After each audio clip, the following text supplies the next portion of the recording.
This is National 9 News with Brian Naylor.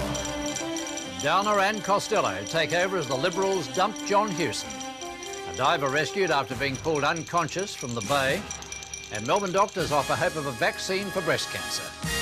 Good evening. Alexander Downer prized the Liberal leadership out of John Hewson's hands today by just 7 votes and immediately vowed to give the party a fresh start.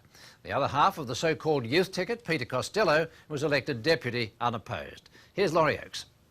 John Hewson, accompanied by wife Carolyn, flew into Canberra in a chartered plane to try to save his leadership. The challenger arrived on a commercial flight, and their predictions were predictable. I'm very confident. I feel very good about it. We can count, and we're very confident in the support that we have. A win by 1 vote is enough. As Liberal MPs converged on Parliament House, the count was tight, and Dr Hewson may have been in front. We shouldn't even be damn well here. But by the time they began filing into the party room for the ballot, a few hours later, there'd clearly been a move to the so-called youth ticket. 42-year-old Mr Downer for leader, Peter Costello, 36, for deputy. It was a long final walk for the condemned man. The vote took only 15 minutes. Alexander Downer received 43 votes.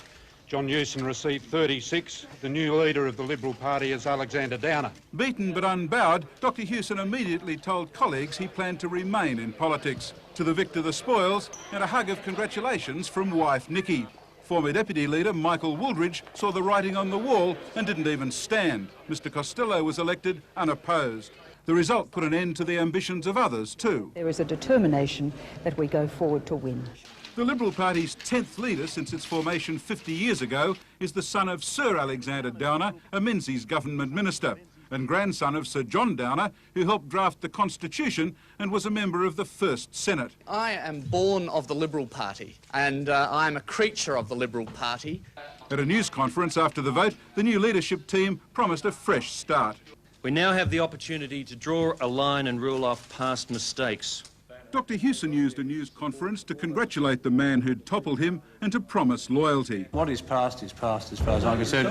I don't carry any bitterness to anyone. And there was an effective admission that his own political mistakes had contributed to his downfall. I don't think anyone in this room thinks I'm a natural politician. But Mr Downer is a natural politician. With his background, he could hardly fail to be, and that could spell trouble for the government. The Melbourne Club, the organisation that represents the wealthy interests in the Liberal Party and this country, wanted their man in, and their man in they got. Laurie Oakes, Canberra. A man arrested by police investigating the backpacker murders faced a Sydney court today, charged with robbing an English tourist at gunpoint 4 years ago. Ivan Milat was taken into custody yesterday when a lengthy police operation ended in a series of early morning raids. Simon Boda with the latest. The operation surrounding the arrest of 49-year-old Ivan Milat lasted long into the night. At a property at Hilltop near Mittagong, police seized a truckload of possible evidence: rifles, machetes, backpacks and camping equipment. This morning, police were back, using metal detectors and sifting through dirt, looking for clues. At the same time, other teams of police tackled the rugged terrain near Wombian Caves. At Campbelltown, crowds gathered for Milat's first court appearance on charges of armed robbery. This has been a National 9 News presentation.